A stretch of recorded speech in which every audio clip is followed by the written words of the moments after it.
town. Yeah. Our defensive ends look great. Jarrett Johnson's a tremendous player. Quaylen Cunningham, all those guys, they performed very well. One of the biggest surprises for me, one of the most pleasant surprises, was watching Tyrell Dodson and Atara Locke play. For the past couple years, people have always been talking about linebackers and when are we finally going to have SEC linebackers or whatever. I don't really think we let that affect us, but I think this game really went out to show how much improved those guys have, how much they've improved in the offseason from Tyrell from year 1 to year 2, and Ataro finally having a year where he's healthy. Watching those two guys play was really something that I was looking forward to. I've said this at the beginning of the year, those guys are two great players, and the way they went out and performed this week, I think it's just a show for what's to come. Injuries are tough, it's part of the game, but you guys are just going to have to do, next man up. It is rough, though, to have two starters that make that kind of an impact not be available to you for quite some time.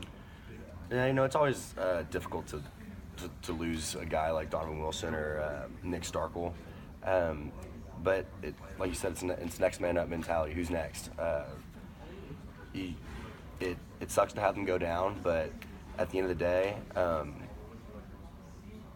we have backups. We have people who have been preparing for this moment, and I think the guys who are going to step in their positions will definitely step up. And I know both those guys are two great leaders, and they're not going to let this get them down. I know they'll be rehabbing to get back on the field as soon as possible, and I know that they'll be great leaders on the sidelines and help this team to perform to the best of its capabilities. How about wearing the number 12 again? Just kind of talk about what that means to you and how special that is. It's a huge honor to actually to get to put on that number again. When you walk out on the field, you look up and you see I'm the 12th man. It's an indescribable feeling to get to wear it for 2 years in a row. I can't thank my teammates and the coaching staff enough for giving me the opportunity. It's something I'll never forget. It's something I'll cherish the rest of my life. What kind of environment do you expect Saturday when you guys take the field? Hopefully a crazy one. You read all the stuff on social media, people aren't too happy, but that's something that we block out. We're going to go out there and we're going to play the best we can, and it's going to be fun to get back into Kyle Field. I know the cheer ags will be out there. It's not something I'm worried about. The stadium's going to be rocking. Is it brutal to see what people are doing? I mean, 20 years ago you didn't have social media, so you didn't have as much of a distraction or something to block out. But it just seems like everybody has a place where they can voice their opinion. It's almost like you can't avoid it. Being a college athlete, it's something you deal with.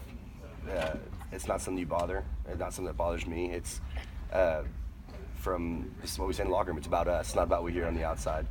From a personal experience, from being a walk-on, you see what's on Twitter, you see what's on the message board. You hear people saying, "Oh, why is there a walk-on in the 2 deep? Why are walk-ons playing?" That's something as negative social media energy that I've dealt with from day one. It doesn't change that it's about the team now. It doesn't bother us. I think it just drives me drives myself and my teammates to play even harder, just to show people that they're wrong, to go out and play for Texas A&M.